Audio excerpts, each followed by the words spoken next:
Everyone, Jenna here.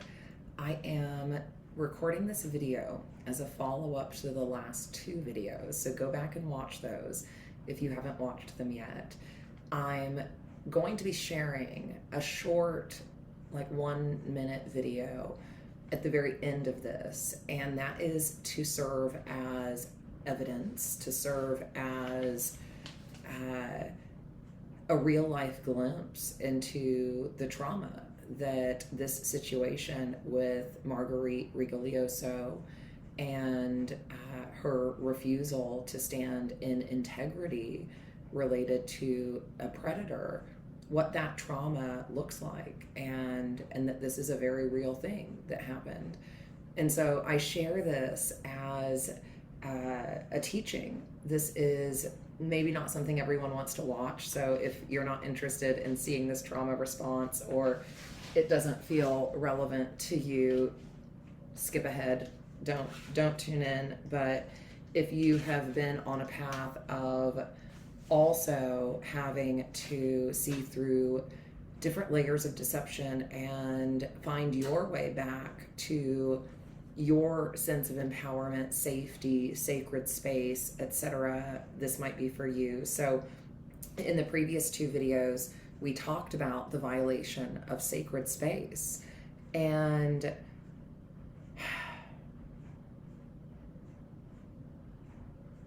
the trauma that I'm sharing at the end of this video has been part of my process of having to release the violations that have occurred in my field. So when these violations actually occur in a temple space, they have a real life impact on us. And so I've been having to go through a multi-day, it's ongoing healing process related to this violation of sacred space.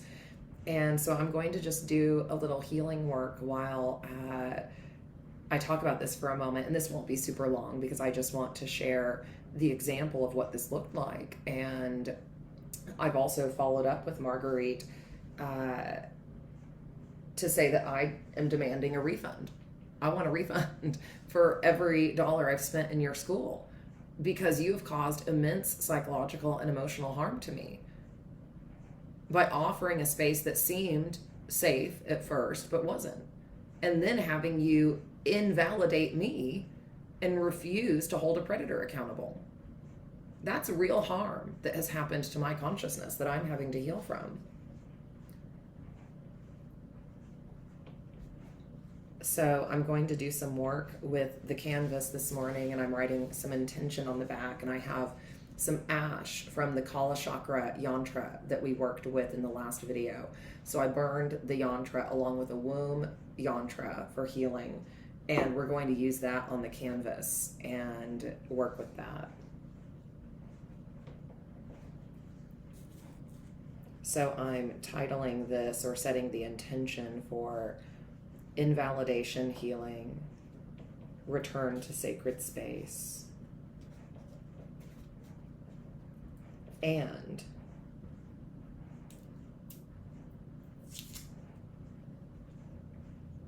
sacred leadership. I think that's another layer of trauma that I'm healing from, is finding so many of our, not just normal leaders in this world, compromised, but also leaders that are supposed to be sacred leaders, engaging in levels of compromise, or just like having their consciousness controlled by dark forces and them not even doing something about it. It's just crazy. It's just been absolute craziness to realize this and see all of this.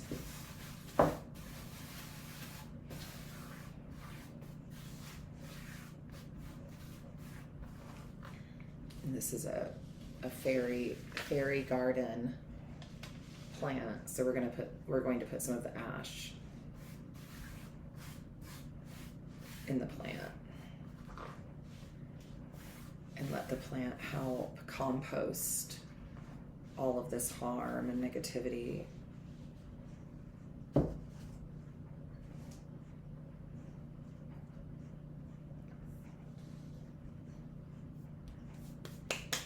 Sometimes when I'm in an intense yogic or shamanic process, I'll use the ash from a sacred process and I'll put it on my body to help the chakras that are most affected in their healing and to help the cleansing of my system.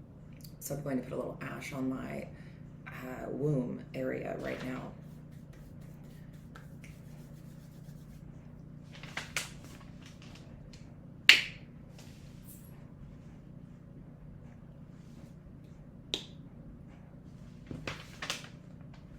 So we're using spiritual technology to heal from violations of sacred space.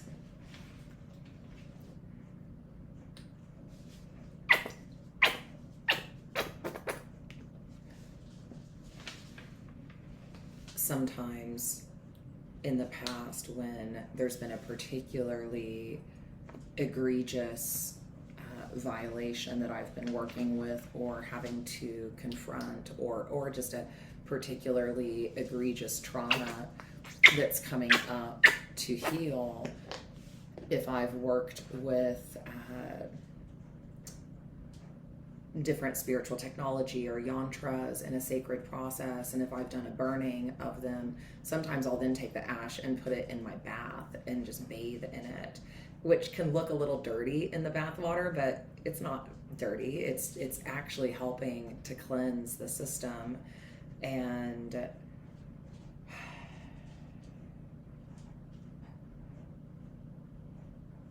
kind of acting as a dissolution mechanism for us. Ash to ash, dust to dust, all returned to source.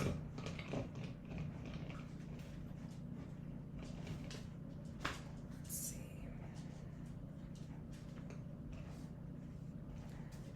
So after I'm done painting for a moment, which I'm just going to continue recording for anyone who might find this supportive and helpful, I'll share the short 1-minute video of the trauma response that occurred because of the current Marguerite's lapse in leadership integrity.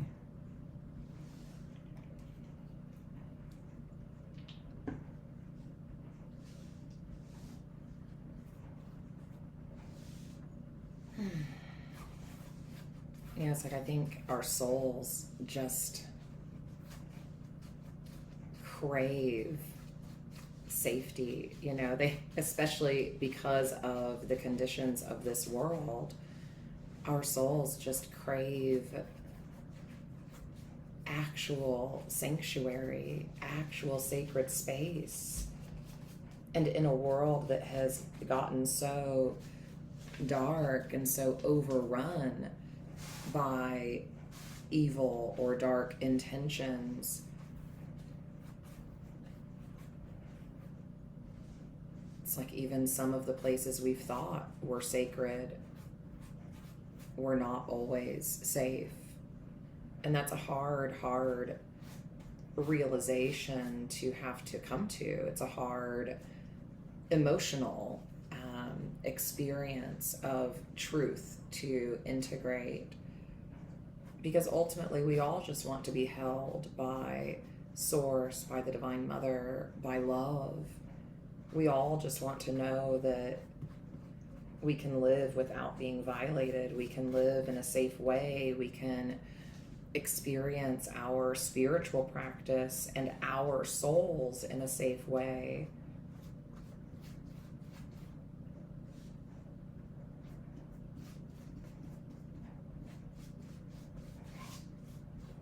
And so when that safety gets violated, when there's a big either breach of trust or actual safety breach,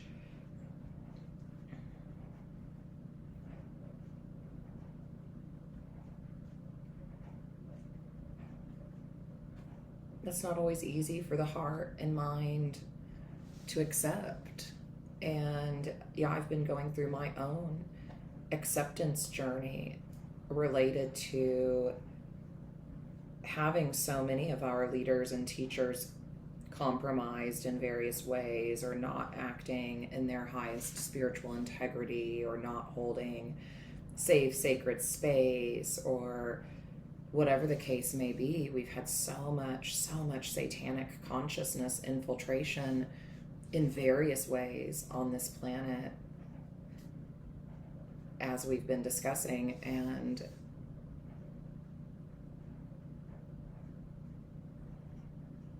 we can look at that on the surface as something we are intellectually understanding, or we can do the deeper process of emotional soul healing related to those violations.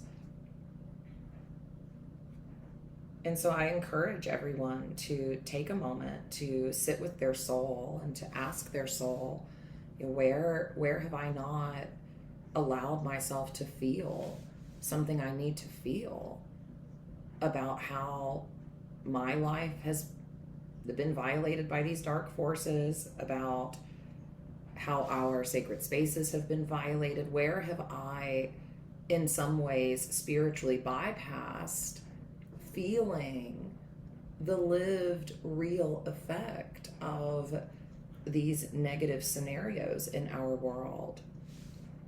And again, we don't have to let every scenario, every instance of violation in this world affect us negatively. That's not the journey that we need to be on. However, we also do have an opportunity to deeply understand the harm that has occurred to our minds, our souls, and start to do that reclamation and rectification sort of work that allows us to release density, allows us to release any distorted patterns we've been carrying. Because until we have felt the release of that distortion, it's usually still going to be living in us in some way. So part of what you're going to see in this video that I share is a release. It is a release of real life, energetic and mental, emotional distortion that I took on by joining Marguerite's event. So this is a real life demonstration of how her space is not safe, and how, again, I'm a highly, highly sensitive person. So my experience of these sorts of violations might be different from others, but it doesn't make the violation less egregious, and it doesn't make this trauma less real. So I'm now kind of at a stopping point with this painting. I think this is a first round. Sometimes these paintings that I work with, if it's like a spiritual healing process or an alchemy sort of process, sometimes there's multiple rounds. There's multiple paintings that I have in my space here that I've been working on throughout the course of this year, and it's been a long-term shamanic alchemy process where I'll go back to that painting every couple of weeks and work on it a little more, and then more energy is moving, more emotions are able to process, more conscious awareness is able to integrate. And so I usually don't consider these finished when I do a first round, but this is what we have to start with for healing and being validated in our truth and our emotions, our sacredness, having our sacredness honored and validated, and then allowing for our field to return to sacred space, and allowing for a larger return to sacred space, sacred leadership on this planet, so that we truly do have places of sanctuary where we can gather and not have to worry about dark force infiltration or teachers carrying negative patterns, projecting those onto us, or that sort of thing. We always have to be careful We can learn from anyone. Everyone's our teacher. Even those who operate the way Marguerite did. That was a learning for me. You know, that was a good lesson for me. And at the same time,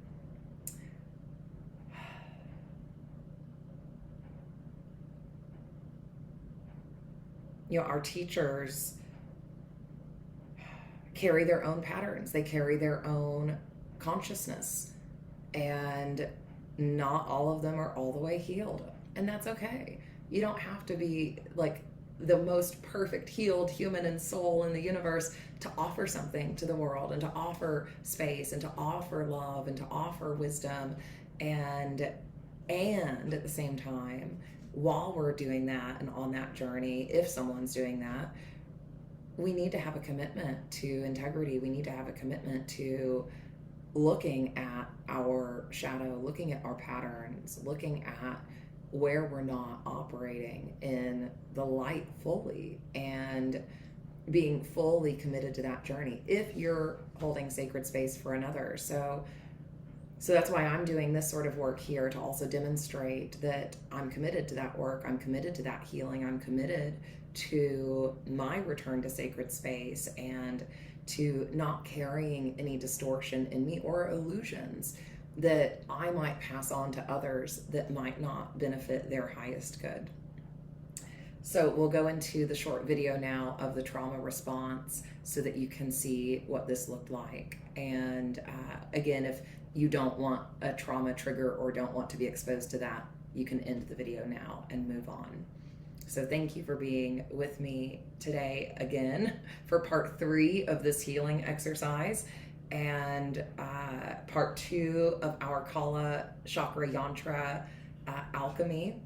And I'm already feeling better. I'm feeling tired. I'm feeling very tired from this journey. This has been a long, exhausting journey of identifying where there has been consciousness distortion in a lot of different spaces and in myself, and how to heal that. And I bless us all on that journey of healing, on that journey of coming into our highest embodiment of truth and love. Okay, on to the video. I'm having another major trauma response from having so much sacred space violated.